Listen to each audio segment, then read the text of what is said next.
Is it on this? Try to send the link. The new link.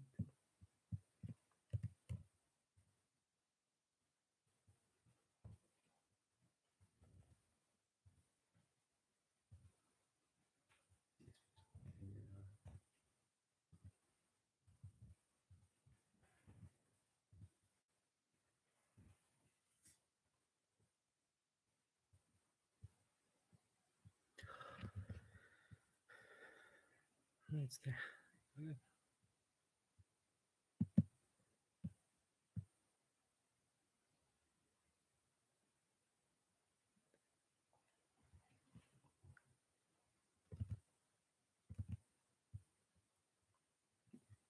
Yeah. You can see it. We share this link, right?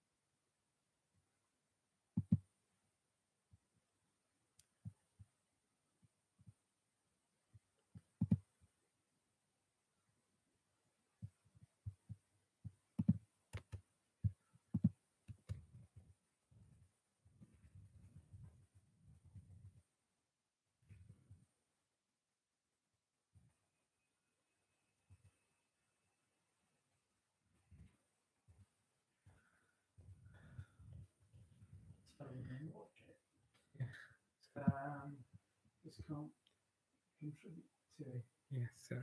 This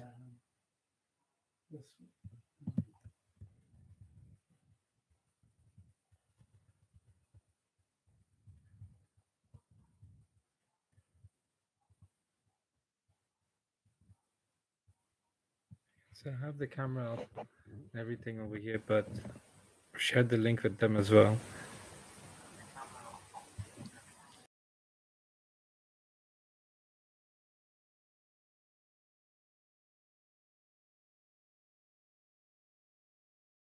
So but if they don't know, yeah, there's nobody. I just this is decentralized computing. At Yeah. its worst. yeah, because it's Yeah, there, but I mean, I've been away, and I'm actually going to Peru tomorrow Yes. morning. So at about I'm leaving about 6 in the Oh, morning. oh my But that's why I haven't really been paying any serious attention, because I thought that the others were. yeah. No, we were looking at it, but Yeah, there was no very clear format and what to do about it. So when it's because when we did go into YouTube to get the authentication to get, because Yeah. it's just not like click of. So on the YouTube you have to get they have to allow you to do a live stream. So we Yeah. requested for it, but that still didn't get enabled. oh right. Okay. So that's why we kept on waiting to get it enabled. So we were hoping to get it done by today, but that didn't happen. Yeah. That's why we borrowed from one of our colleagues. Yeah. Well, at one level, it's kind of annoying. Another level, there are 19 people currently watching that. Yeah, I know. The harm done. So what are you guys researching? So I'm with Pete Burnham. So Yeah. and I'm doing. So I work with him as an RA in data social science lab as well. Yeah. So we work with Matt as well at Yeah. the same time. And my PhD is to predict cyber attacks from Twitter. So I specifically look at drive-by-download attacks and see if we can use tweet attributes and machine activity to see if an attack can happen predict an attack before it actually happens. And then the other part of it I'm looking at is to see if emotions reflecting in a tweet play a role in propagating a malware. So if someone is tweeting something full of anger or sadness or something, does that contribute in it being retweeted over and over again, specifically looking at malware? Very interesting. And third part, I being a bit ambitious, but I'm trying to see is to recreate the Twitter webpage and use eye tracking software to see, do people look at tweets which are malicious, contain malicious link differently than people which is just general information. Yeah. Is there kind of is it the more attractive? I mean, that would be part of the argument about rewiring the brain. So that's pretty much what my PhD is. That's an interesting set of things to be looking at. Yes, I'm working with RenApp as well, but so my work is mainly focused on the detecting malicious traffic on the server. Yeah. So basically what I do is monitoring the network traffic and then try to decide whether that traffic is malicious or benign. Yeah. Yeah. And it's not self-evident what counts as malicious or benign, is it? No, it's not that. So it becomes self-evident when it starts harming your computer. So something bad happened. Yeah, sure. But what we're trying to do is trying to create trying to use initial activities, how system is being prepared before an attack happens. So I always think about if someone's trying to break into your house, they would be casing your house, looking around who's coming in, going out, and trying to create a pattern, initial set of activities before he actually breaks into your house. The same thing in a computer as well. They will be looking at certain things which are vulnerable, trying to snip through it. And if they do find a vulnerability, they have a certain path before they actually steal an information. So can we use the pre-activities that is there before information gets stolen to see your information is about to be stolen and just shut everything out and say okay, to stop it from happening. Yeah.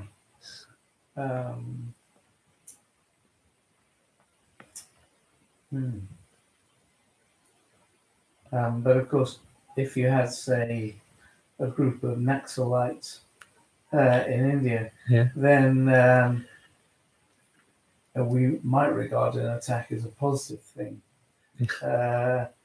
or as a negative thing. Where are you from? Indonesia. Indonesia. Yeah. So likewise in East Timor. True. So it's not to some extent one man's terrible incident is another person's liberation. So depending on where you're from, but I mean there's more ambiguity obviously in violent extremism, to take an example, as to what constitutes violent extremist language, violent extremism as behavior. There we might be able to find it agreeing. But if somebody says that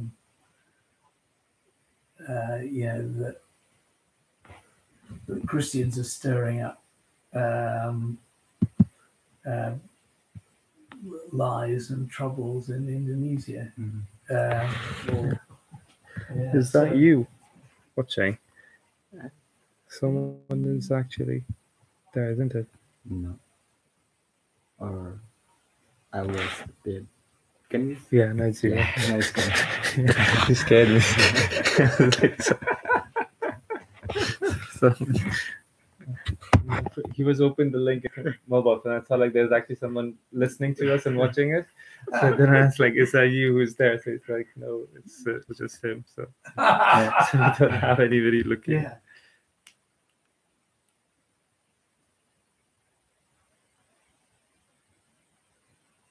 I mean, it is quite a good.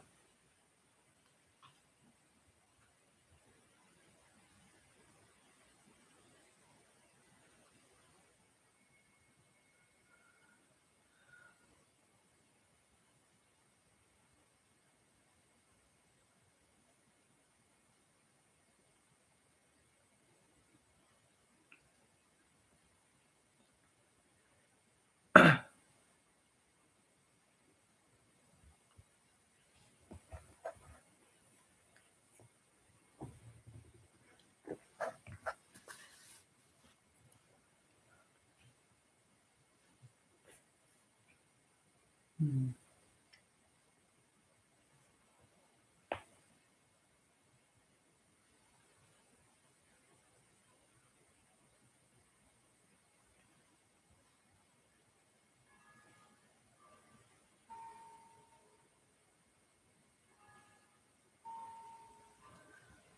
"20 people are watching Police Scotland."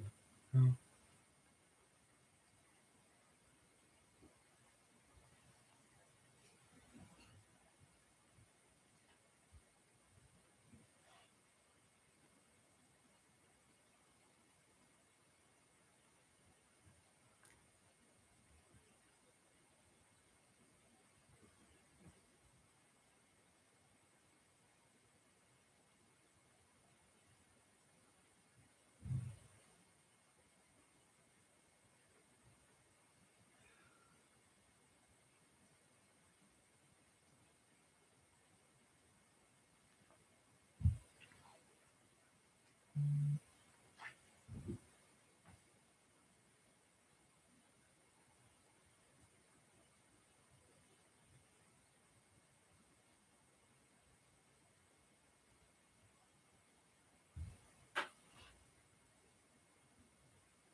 How many presentations do you've got?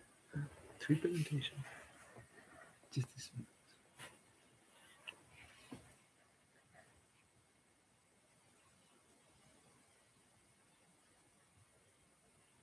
When did you do the complex systems? A few months ago.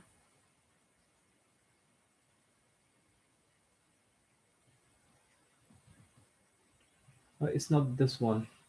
Yeah, it's the other.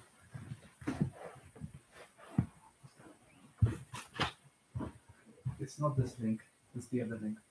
Sorry, it's the other link. Sorry? It's the other link. There are 2 ones that I sent. Oh, right. Okay. Yeah. Sweet. No. Latest email. What's the latest email?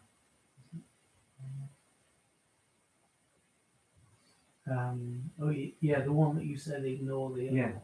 Yes. I wonder whether I deleted that. Yeah. Yeah.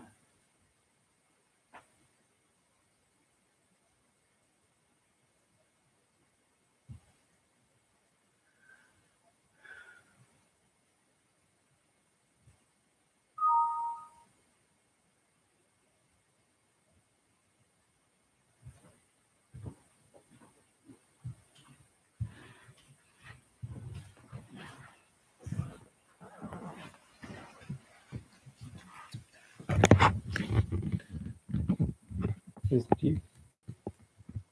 No.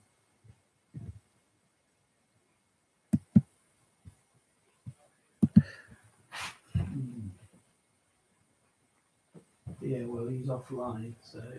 I think someone is there, but I don't know who it is. Oh, right. Because I can just keep it here somewhere.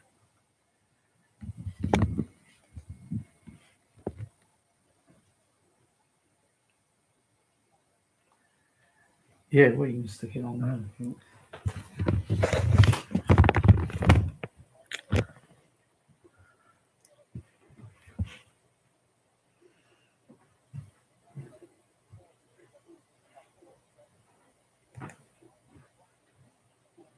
Hello?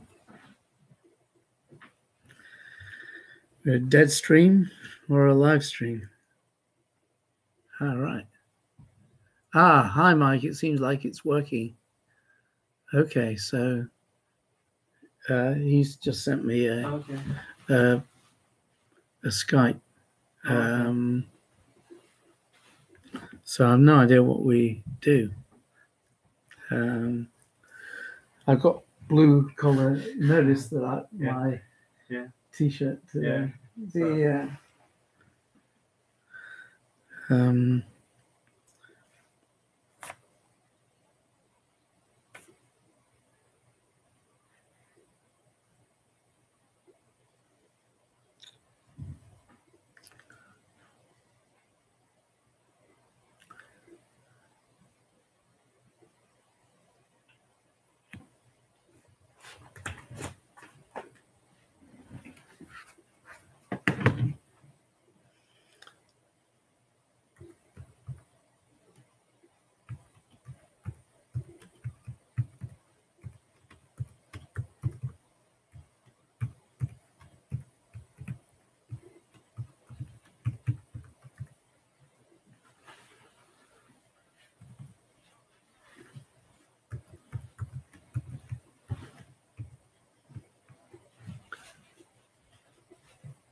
Yeah, it says at start time we can do our thing, whatever our thing is. Okay. So I'll just do some intro, and you're Amir and Ali. Ali, yeah. But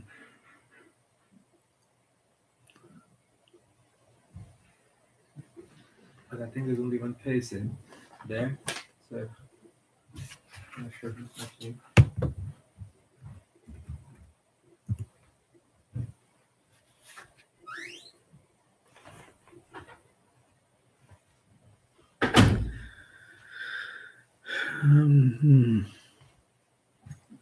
Hello.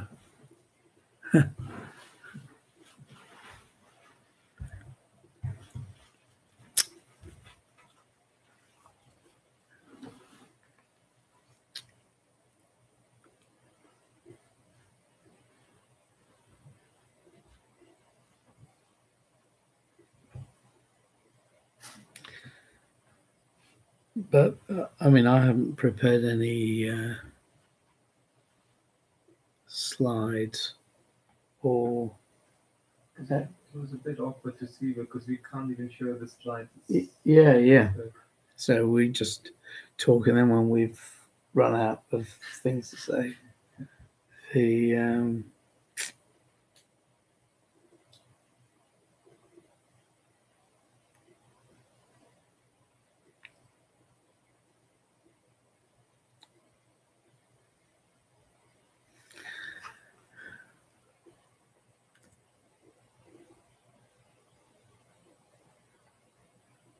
who's Mike Takoju? That's the guy who's using. Yeah, okay.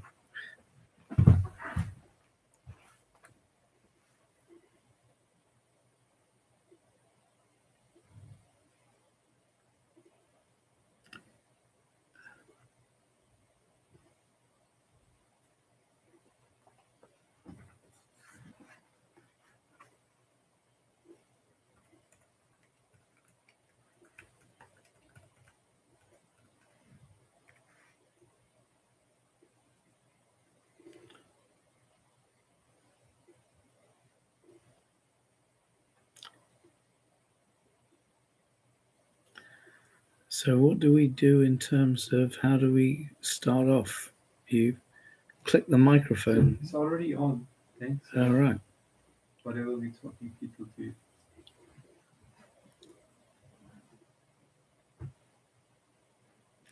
Found this quite a weird. It's 12:30. There's no one watching. Yeah.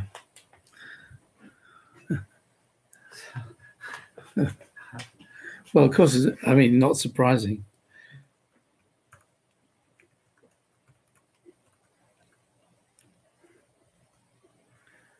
Yeah. So why would anybody care about cybercrime? That's one kind of question. What is the additional harm that cyber brings, apart from a particular kind of paranoia that might make it interesting to other people. Is there something additional because of the space or volume dimension of cybercrime? This is one of the questions that we in Cardiff are asking ourselves.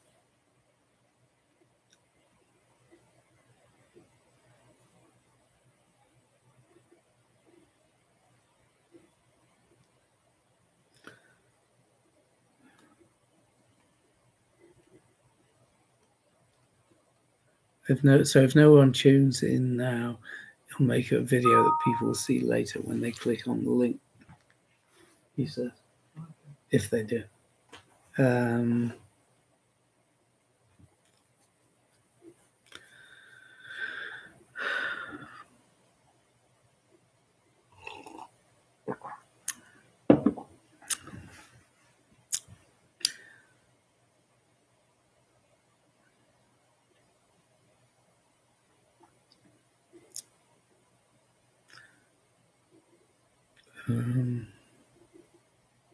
So we can still do our thing, Okay. and maybe somebody will watch it later.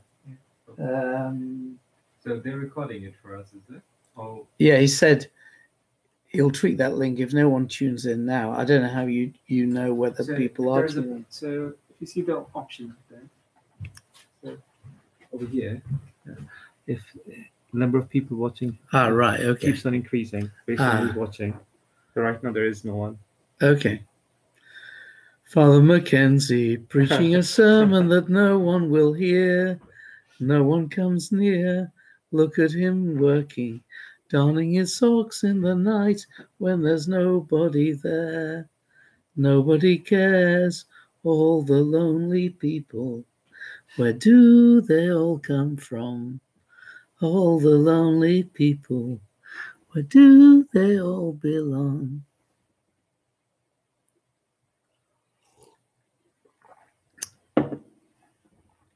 Yeah, well, I mean, I suppose in a way it's our fault. We should have started this a lot earlier. But when Benoit originally wrote to me, Benoit Dupont, who's the big cheese in Montreal, Okay. who's a pal of mine, when he originally wrote to me asking, and I just assumed that the other cyber crims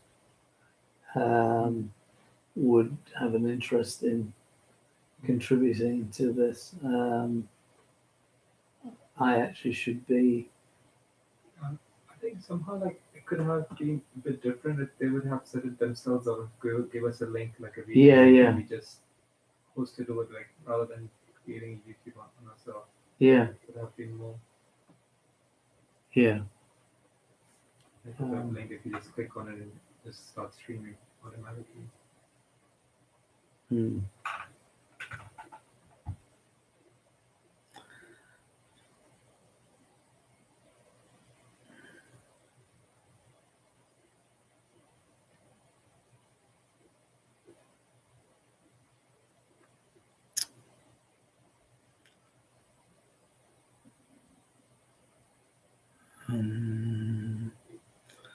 Sunrise early in the morning.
Okay.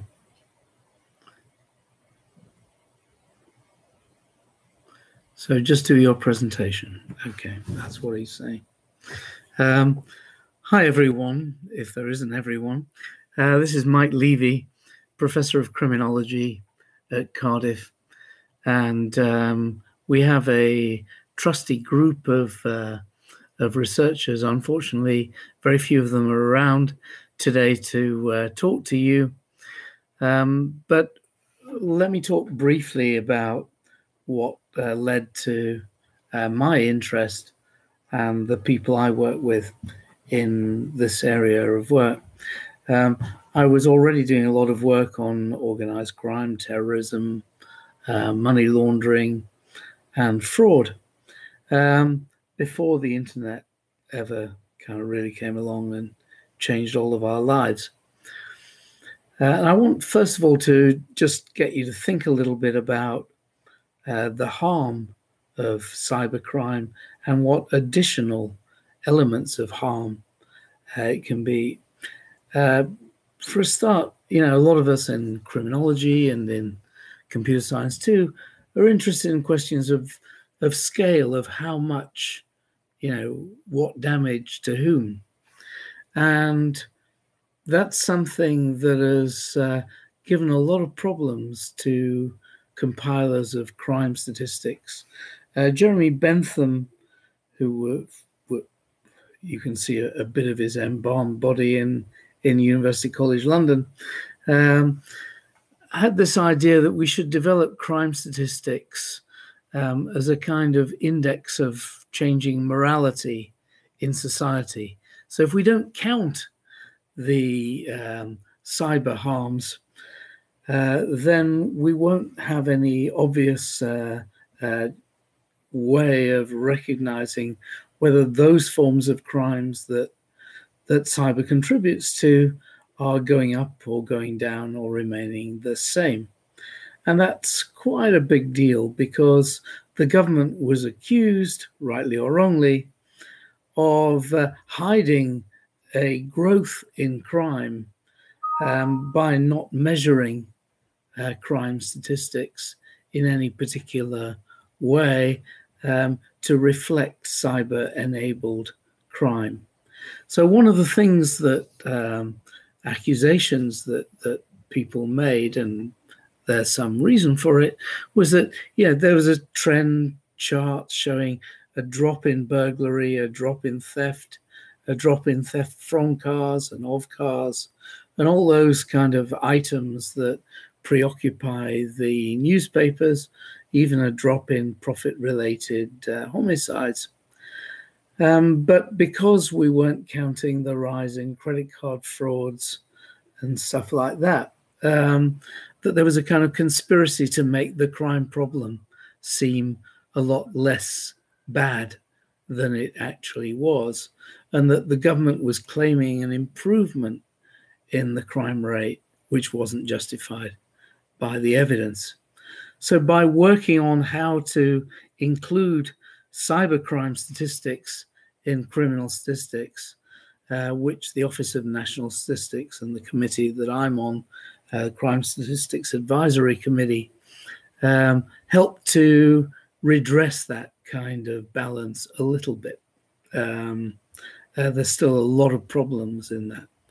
But even if we show that crime is really going up because we're starting to measure some forms of cybercrime more than we used to, there's still quite a big problem of how harmful it is. And a few years back, the government released figures from that they compiled to say cybercrime costs UK more than £27 billion a year.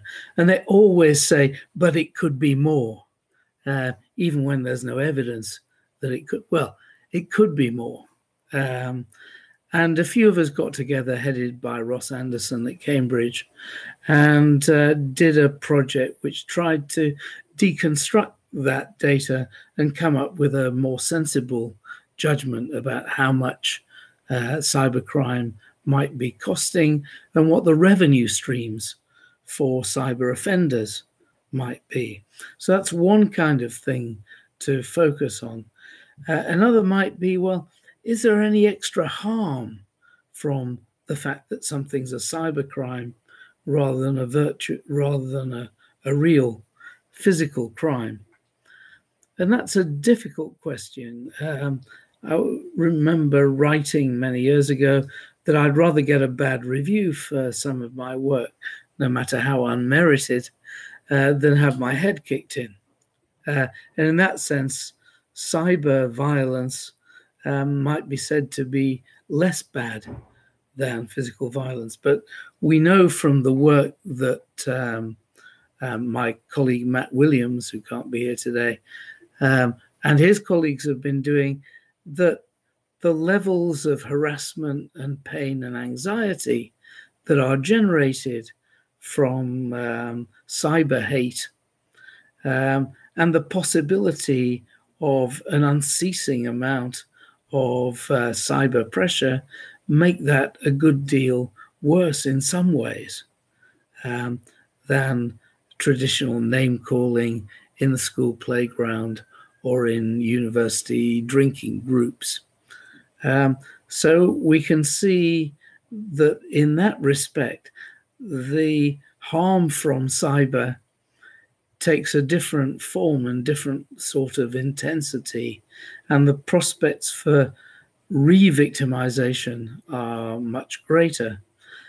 Still, cyber hate, I mean, as the son of a Nazi Holocaust victim, I still think that I'd rather people tweeted bad stuff about me than actually killed me, as happened to most members of my family. So we're still going to have a judgment call about what aspects of cyber hate are more or less damaging than other things.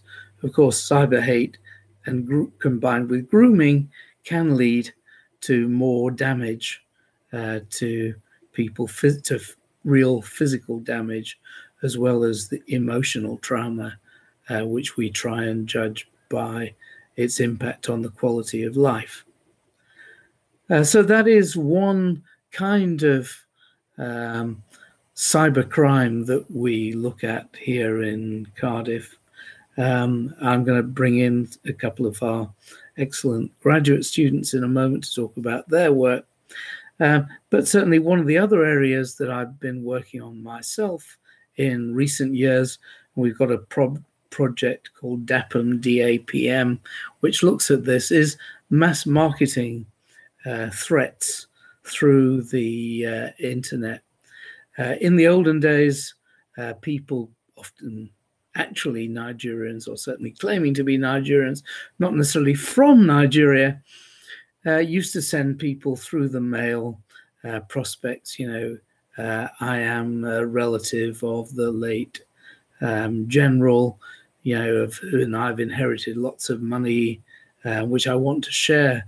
Why should I be so lucky, you might ask yourself, as to be offered this great opportunity? But this was done through the physical mail, and I used to receive letters like that occasionally in the olden days. The Nigerians tried to economize on costs by counterfeiting postage stamps, and so there was a legal right to intercept some of those letters and stop them from getting to the destination. Otherwise, I might have received more. The internet obviously has had a huge effect on that, on, first of all, the costs of this as a process, and secondly, the ease and simplicity of trying to scam the world. And one of the things that we're trying to do in this project, which is headed by Monica Whitty at the University of Melbourne and Tom Sorrell at the University of Warwick, one of the things we're trying to do is look at the geolocation of this. Where are the victims? What is the geographic relationship between them? What is their pattern of previous victimization? And what we're trying to do is to get And what we have done is to get some scripts of how offenders go about their business and to try and see if there are characteristic patterns, signatures of that kind of work, and whether we can try and devise better ways for people to recognize when they're being scammed, or there may even be some genuine offers that are about on the internet and elsewhere for people to try and deal with. So our project, in a way, is trying to see, not by criminal justice methods, but by prevention mechanisms, protect and prepare in the jargon, to try and reduce the level of mass marketing frauds. And we're working in collaboration with the Nigerian authorities to try and reduce this kind of thing. Another kind of project we've been doing is to look at patterns of insider threat. The head of that was in Oxford, Sadie Crease.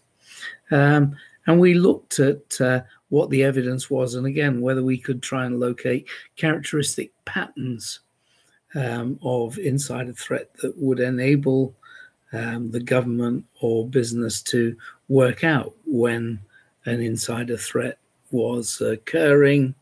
So these are merely examples of the kind of work that we have done, and we're hoping to do a lot more work with offenders to look at patterns of purchasing on the dark markets. And one of my colleagues, Luca Germoni, along with David Descaries-Etu from Montreal, did some work on evaluating what the impact of the takedowns of Operation Onimus and other similar operations that Benoit Dupont from Montreal has also analyzed, and to try and work out what the effects were, how long it takes for crypto markets to re-emerge, how they try and re-establish, how the individuals try and re-establish their reputation as trusted individuals, and to try and evaluate beyond the PR claims and the genuine impacts of that is necessary, I think, to reassure the public. An underestimated bit of police operations is actually, and this applies to non-police operations too, is to tell the public that something is being done, so people don't have this sense of helplessness about cybercrime, and to try to give people greater confidence in approaching. So what we're doing is a range of projects, colleagues at different universities, to try and find a rational way of getting people to help themselves. And one of the big impacts of this is to suggest that actually it's people's friends and relatives who are probably the most trusted helpers and can help them to do the most. Because in the final analysis, watching websites, clicking on a link may not actually lead you to change your behavior very much. And so it's the behavioral impacts of cybercrime prevention that we need to be focusing a little bit more on. I'm now going to introduce Amir from our computer sciences lab, who's going to talk to you a little bit about what he's been doing.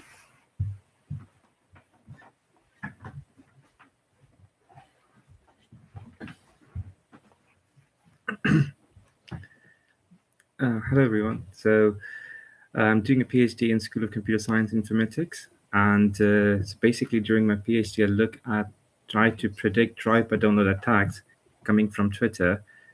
So why specifically I've picked up Twitter is because it has become recently a go-to place for users to go and get information about current events, any sporting event that's happening.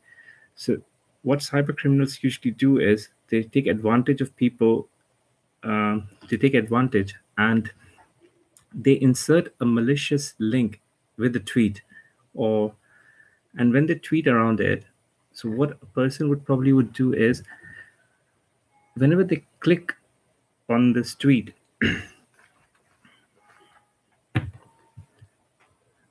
they get redirected to a malicious web page. And what this malicious web page would do is, it will try to exploit a vulnerability in your system.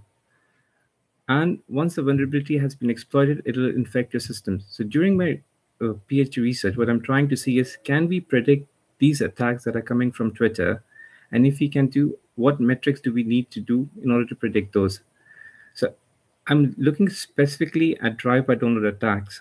And what a drive-by-download attack is, you get infected by just visiting a website. The point to be noted over here is, you are not actually downloading anything when you visit a website, or you are not clicking anything on the website, or you're not doing absolutely nothing other than just visiting the website.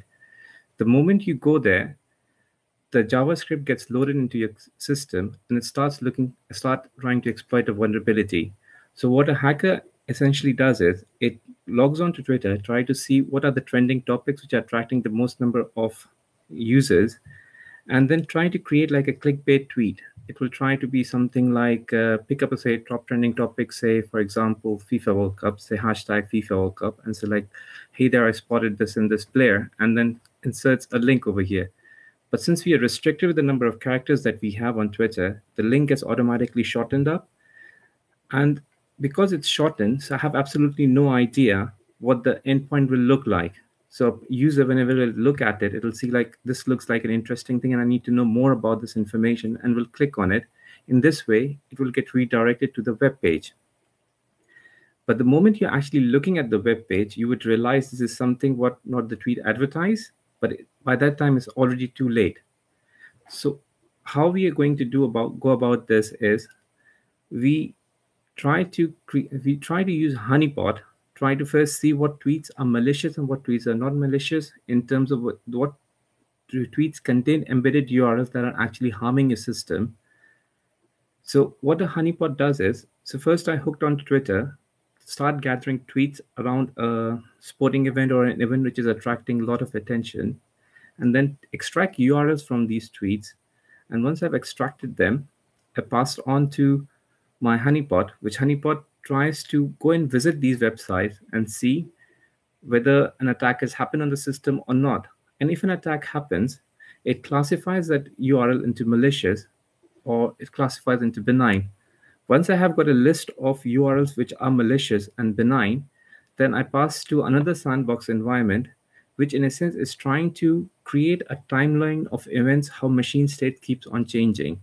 From the moment you click on a URL, what changes happen in terms of memory, what changes happen in terms of CPU usage, in terms of network activity within how it changed, what processes were started, what files were overwritten, even in terms of what connections were established.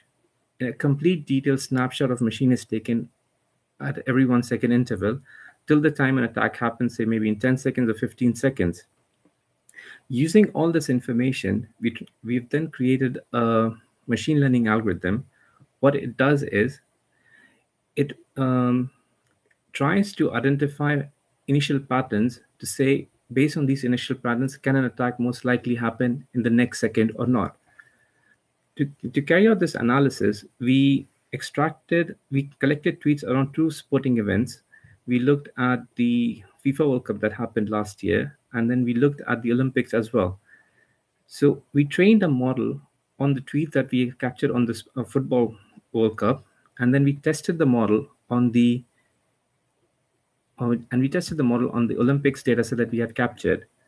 What we observed was, we were successfully able to predict a drive-by-download attack at 1 second interaction itself for the Olympics World Cup data set at, I think, once with an accuracy of roughly around 84%.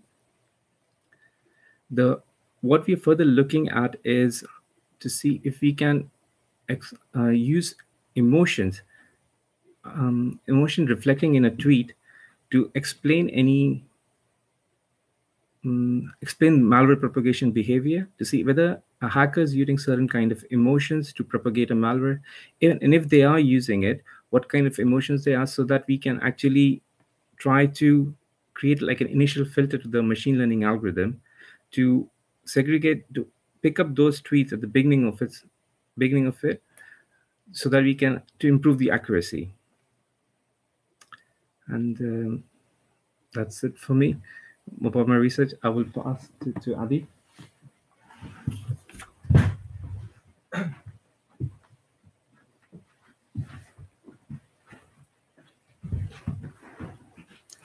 Right. Hi everyone. I'm Adi. So, just like Amir, I work on cybersecurity as well. But my main focus on my work is how to analyze malicious traffic on the network. So imagine your browser accessing a website. So every time your browser visits a website, it will send a message to the server, and this message that is being sent to the server was pretty much consistent among the other person. So if you have a server and then you have and someone has a browser, it will send pretty much the same message all over again. So the idea for now is if we can recognize the pattern of benign message, how can computer distinguish the benign messages from the malicious messages? So for my research, I was thinking of using the byte frequency. So I count how many, for example, how many A's, how many B, how many C in a message, and then I built some kind of histogram from it, and from that histogram, I put it into a machine learning method, which we know as autoencoder. So with autoencoder, you will learn the behavior or the pattern of data, and then from that pattern, I can learn which one doesn't look like the normal traffic, or doesn't look like the normal message that that the autoencoder previously seen. So from that part, so I give the autoencoder or the machine learning method a bunch of legitimate traffic to run or to remember, and when it remembers the pattern of benign traffic, and then we'll put it into the testing phase, which it will try to distinguish between the malicious and benign traffic. So how does the machine learning method do that? So we have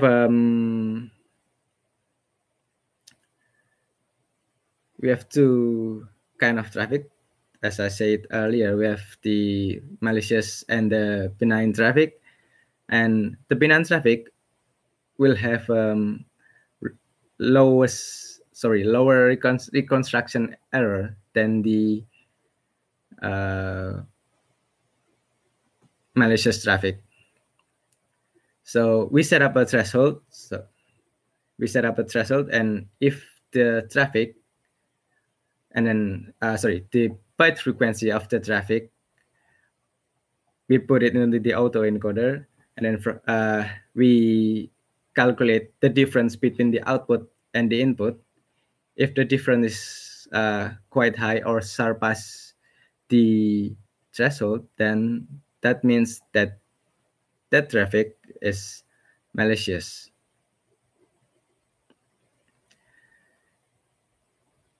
Yeah, so that's some sort what I do in here. So I'll give it back to Mike. Okay. So, by the way, I've got the blue collar criminal T-shirt on here deliberately. So one of the interesting questions that one might think about in the role of cyber today is, do the old divisions, for example, between national security and human security, which political scientists use as terminology, do they still make any particular sense?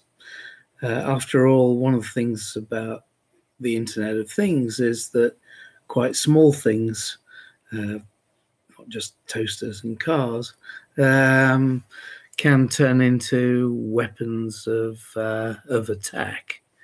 And so the range of possible attack vectors is increasing.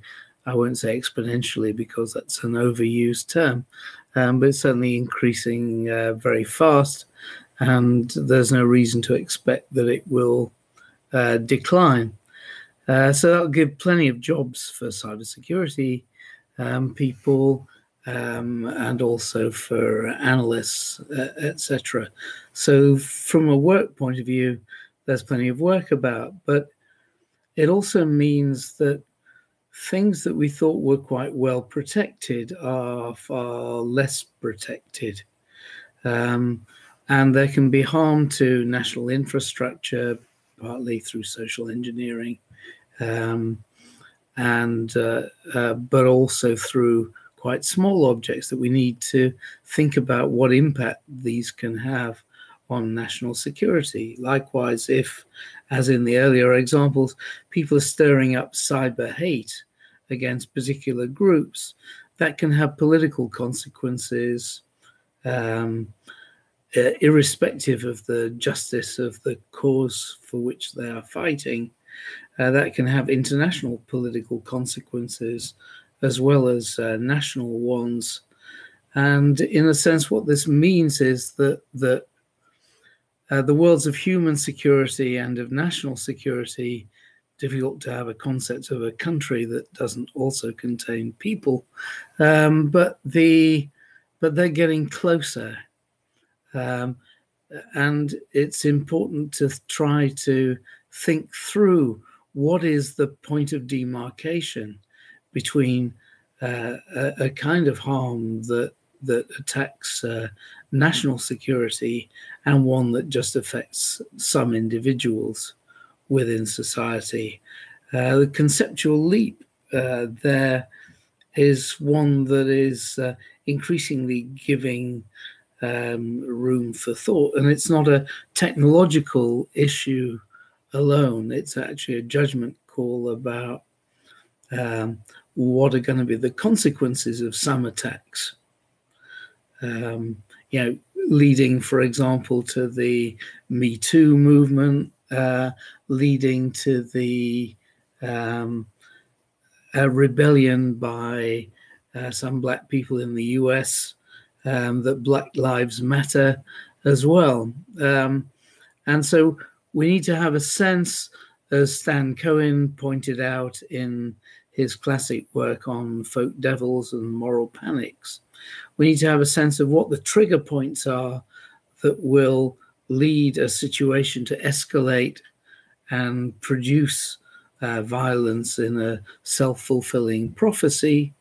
And we also need to work out what when an impact, and the Bank of Bangladesh is a classic point, when the financial impact of something is going to have, again, a big impact on the wider society, so that it does threaten national security in more than a trivial sense.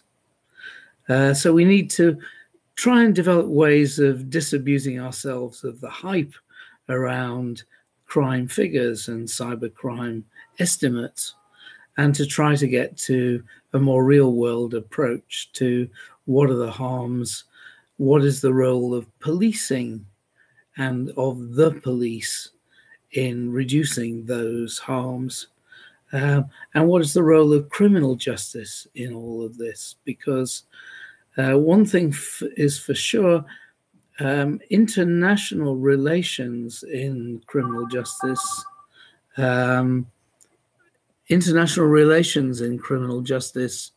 were have been predicated on the assumption that international communication is quite a rare event. But cybercrime really challenges that, because what it leads to is that we have routine demands, not just for to empty the contents of our phones and our laptops, but also for getting assistance from foreign countries in everyday small volume crimes, which have never been the case for any other kind of crime. And on that notice, I sign off and thank you very much for your attention, and hope that the rest of this cyberthon goes well. Thanks very much. Goodbye from Cardiff.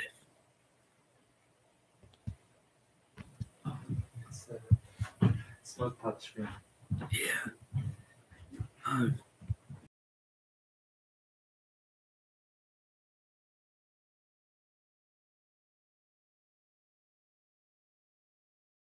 Oops. What are you doing?